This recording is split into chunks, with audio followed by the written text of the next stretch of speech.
Bharatiya Janata party के राष्ट्रीय पदाधिकारियों की 3 दिवसीय बैठक जयपुर में चल रही है। आज दूसरा दिन था। प्रधानमंत्री नरेंद्र मोदी के वर्चुअल संबोधन के साथ दूसरे दिन की शुरुआत हुई।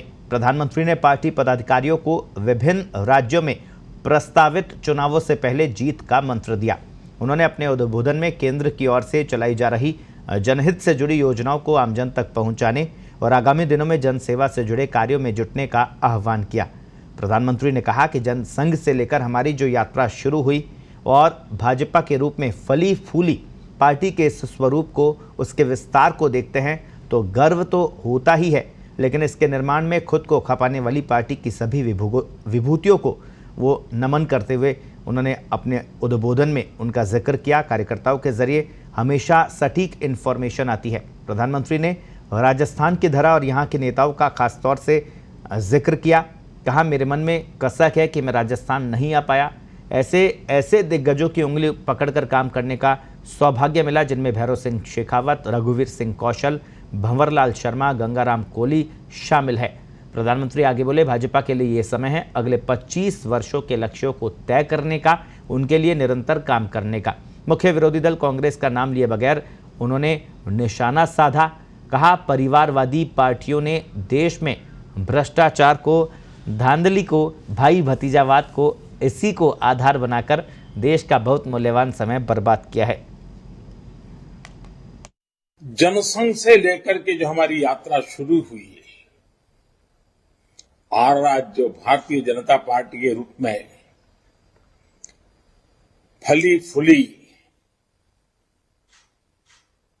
इस पार्टी के स्वरूप को, उसके स्वरूप को, उसके विस्तार को देखते हैं तो गर्व तो होता ही है, लेकिन इसके निर्माण में खुद को खपाने वाले पार्टी के सभी मनुष्यों, सभी विभूतियों, उन सबको मैं आज नमन करता हूं कि दुनिया में भारत के प्रति किस तरह की विशेष भावना जागृत हुई है। दुनिया आज भारत को बहुत उम्मीदों से देख रही है। तो ये भेदभाव, भाई भतीजावाद, तुष्टीकरण, भ्रष्टाचार के चंगुल से देश को बाहर निकालने का माध्यम है। भाजपा का कार्यकर्ता होने के नाते हमें चैन से बैठने का कोई हक नहीं है। भारत जैसे विशाल देश में कोई भी सोच सकता है कि अरे भाई इतना सारा मिल गया, इतना सारा प्राप्त कर लिया, अरे अब तो बैठो, आराम करो, चलो यार। जी नहीं, वो रास्ता हमारे लिए नहीं है, वो रास्ता हमें मंजूर नहीं है। और जिन्होंने हमारे देश के लिए, हमारी पार्टी के लिए जीवन खपाया है, उन्होंने हमें आराम करने की इजाजत नहीं दी है। आज भी हम अधीर हैं, आज भी हम बेचैन हैं, आज भी हम आतुर हैं, क्योंकि हमारा मूल लक्ष्य भारत को उस ऊंचाई पर पहुंचाना है जिसका सपना देश की आजादी के लिए मन मिटने वालों ने देखा था।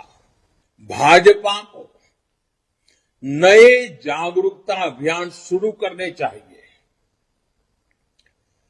चुनाव के समय जैसे हम हर बूथ तक जाते हैं, हर परिवार में पहुंचते हैं, उसी स्पिरिट से घर घर जाना है, एक एक नागरिक तक जाना है। हर घर भाजपा, हर गरीब का कल्याण, हमें इसी भावना के साथ लगातार काम करना होगा। साथियों, जिस एक और विषय पर हमें निरंतर कार्य करते रहना है, वो है देश में विकासवाद की राजनीति की चौतरफा चहुं दिशा में स्थापना होनी चाहिए। कोई भी दल हो, उसको भी विकासवाद की राजनीति पर आने के लिए मजबूर करना,